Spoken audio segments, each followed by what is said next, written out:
Hello and welcome to Blockchain Gaming World with me, John Jordan. So, going to have a quick look at what's going on with Blankos. So the context here is Blankos Block Party, free-to-play PC blockchain-enabled NFT game. Just went live last week on the Epic Game Store, the first blockchain-enabled game to go live on the Epic Game Store. Obviously, we expected more people to be playing the game. Haven't had any official figures on that, but given up to this point, Blankos has had about 1 million registered users, and the Epic Game Store has 180 million registered users. We'd expect to see some sort of impact in terms of more players playing it, and I'm looking at that reflected in the floor price of the underlying asset. So that is the Blanko NFTs. There is 129 of those live at the moment. And for the longest time, I've sort of been tracking, not quite on a daily basis, but I've been tracking their floor price. So that's basically the lowest priced NFT. And obviously you can tell there, is the price generally going down, is the price generally going up? And we can sort of see the impact of what's happened in terms of the launch on the Epic Game Store. So if we look at this is for 2022. We can see it obviously starts at 0 because it's the start of 2022. That's what I've been measuring, and Blankos sort of goes down for a few months and has a big peak as some stuff happens where you can bridge to Ethereum, comes down again, negative goes up again with some other sort of in-game sort of stuff that's going on there, and then it enters a long sort of decline, ending up about sort of minus 44% is the lowest point here. So this is where the game goes live on the Epic Game Store, and we start to see sort of an uptick. So not a massive uptick. I don't think there's millions of people sort of coming in to Blankos, but clearly there is something going on here. Particularly, you can see in the price of some of the cheaper Blankos, and actually some of the more expensive ones as well. But that's a sort of we're seeing some sort of patterns there. But it's not just going up; it's sort of dropped down again. So there's a whole bunch of stuff going on here. But what I really want to look at actually is if we look at some interesting sort of patterns from the actual Blankos marketplace. So this is looking at the floor price. This is looking at the cheapest NFT in a collection. So typically the Blankos, the pricing happens around the serial number. So the serial number 1 of any collection is clearly going to be the most expensive one, or that's human sort of nature to price that one. And then sort of as the sort of serial price sort of increases, then the price sort of drops. It's sort of probably like a power law sort of scale. But let's see actually what's going on with Blankos sort of live data. So here we have. So this is the dashboard. This is where we can see some live data from Blankos. So we see here the latest sales and the latest listings. So we don't actually, there's no, Blankos is sort of running on its own blockchain, so we don't get any, there's no way of looking at what's going on. There's no explorer for Blankos, the Blankos blockchain. It's actually a version of EOS, sort of modified, heavily modified. So we can't see what's going on in terms of what we could do if it's on Ethereum. So this is the best we've got. And what's interesting here is as we look at latest sales, sort of things we'd expect to see. So there's as well as Blankos, there are some accessories. So those tend to be cheap. So this wing set has gone for $3. Zeta here has gone for $20. That sounds about right in terms of the floor price. An Atom, an upgraded Atom for 150. That seems about right. This seems a little bit odd. This community sort of necklace has gone for 420. I don't know about the accessories so much, so we'll sort of leave that one. A Burberry some sort of accessory here, very small mint here, that's gone for 600. That seems a lot, but there we go.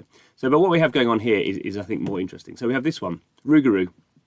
So Rougarou is a fairly sort of standard sort of Blankos.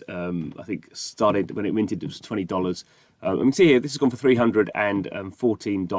And you can see here, look at the serial number. So there's 3,329 of these, and this is just the serial number here is nothing interesting. It's not a low serial number. We could imagine if this was like a sub 100 serial number, it might go for $313. But this is just like a bog standard Rougarou. I'd expect this to be, we can look at whatever the floor is. So we can find Rougarou. So the floor for Rougarou is $19. So if I wanted to go out and buy a Rougarou, like the cheapest Rougarou, $19. This one's selling for $213. That seems pretty odd to me. Maybe it's just someone sort of messing up or whatever. Could be. These here are actually these are the wallet addresses. So that seems a bit odd. Similar thing, Grandmaster. So Grandmaster again. We can look at the floor price for Grandmaster. It's Grandmaster, whatever his name is, can't remember. Grandmaster Gin. So again, Grandmaster Gin there, $12. So $12 is the cheapest one if you want to go and buy Grandmaster. And we can see here that this one's gone for $238 or $39. Interesting here, as we can see, this is so these two have gone to the same address. We can see here. So that just seems a little bit odd. There's no reason for these ones. These are not valuable items. So there's something going on here other than sort of the floor price. See if we've got any other ones. Harlequins, that price is sort of fine. Sweet glaze again. Now sweet glaze is an interesting one. So sweet glaze, $20 as the floor price. This one's gone for almost $160. Again, this is actually quite a low mint. So but it's still, you know, compared to what you could be going for. Again, if we look back up here, where was those numbers? So 6857. So again, this is the same account here buying it massively over the odds. And again, when we start to look at these numbers, we start to see actually this one here is that. So a lot of activities going through a few wallets.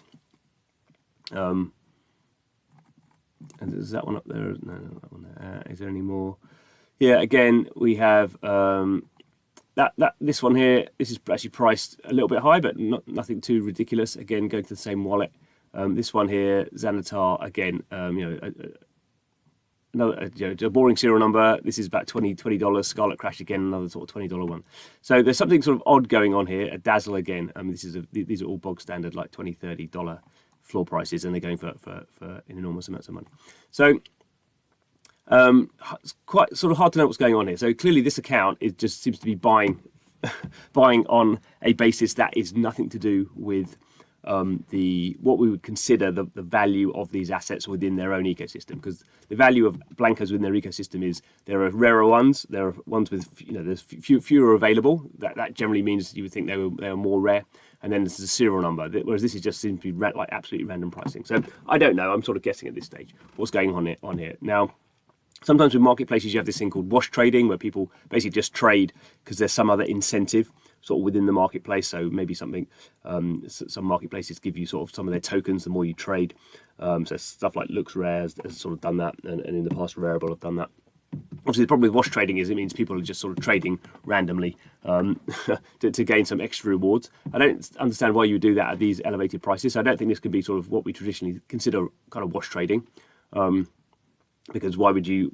One, there's no incentive as far as I can know within the system, and two, why would you do it at these elevated prices? So this is something sort of beyond that. So to me, that sort of suggests the incentive must be external to the Blankos marketplace. So the only thing I can think is this account is like seriously deranged, spent about over $1,000 in the last sort of 2 hours buying Blankos at the wrong price. Maybe the case. Maybe some little kid has got their parents' credit card, and that's the sort of thing you have to think about now. And when these sort of projects do go mass market, we've seen that with the App Store. When App Store sort of started out, and children were buying thousands of dollars worth of whatever they were in-app purchases for the Smurf breeds and all that sort of stuff. So it could be that sort of thing. The other thing it could be is this could be using a stolen credit card. So someone could clone a credit card or get someone else's credit card details and then buy loads of assets. Quite why you would do that, I don't know, because the only way you'd want to do that really is if that asset had value that you could sort of cash out. And I don't really see with Blankos you can cash it out, partly because it's also on a customized blockchain. So it's sort of the developer Mythical Games has quite strong control over what happens here, and I imagine can quite easily sort of ban accounts. Another thing to point out is if you're trading these, you actually pay tax on top. So there's obviously there's a marketplace tax, and if you're outside, well, even if you're outside, in the UK you end up paying sort of some sort of VAT type tax as well. So there's a lot of actually sort of friction in this system, which makes it bizarre that people will be doing this. But clearly there's something going on here. I don't know what it is, but it's just worth highlighting that something sort of odd going on in terms of the trading on the Blankos marketplace. And this I've noticed this for a couple of days actually. I've not noticed the actual accounts, but I've noticed some of these things are going for really odd prices, and it's not very clear to me why that would be the case. So a bit more investigation to go. The only thing I can sort of think of that sort of happened since then, it may be totally unrelated, is that the Blankos was launched on the Epic Game Store, and I think globally, whereas now certainly in the UK you can't access it, and in various other European countries, so Spain, France, and Italy were the ones I looked at. You couldn't actually access you can download Blankos Block Party from the Epic Game Store. So you can obviously fiddle around with VPNs and see what's going on there, and what accounts and what countries are blocked and what aren't. Germany is not blocked. US obviously isn't blocked. But it may be that Mythical Games is trying to deal with some of this sort of oddness in trading patterns, because this is the sort of thing that would cause companies would have to investigate sort of fraud and what's going on with this account here. Why is this sort of these weird trading patterns happening? That's the only thing I can think of, but it may obviously be also you have to remember causation is not correlation. So the fact that I can't get the Blankos anymore in the UK doesn't mean that this is to do with fraud. But interesting, and it does go to show, I think, when some of these blockchain projects do go live, that there are sort of irrational patterns of behaviour which have nothing to do with the product themselves and can be due to just any amount of stuff. And we've seen that with free-to-play mobile games. There's been lots of issues again there with people. Used to be like problems with Supercell games where people would use stolen credit cards, buy loads of gems in a game, and then sell the accounts to people and all that sort of really weird stuff you wouldn't think of. But if you're sort of criminally minded, it's actually quite a good way of sort of moving money around, and it's not actual money, it's sort of in-game assets, and obviously I imagine we have seen that in the past with NFTs generally, although I think it's probably less problematic than many people think at the moment. But I'm not an expert in that, so just sort of interesting. I'll keep an eye on what's going on here. So anyway, if you're interested in that, please subscribe to the channel. But thanks for watching, and see you again soon.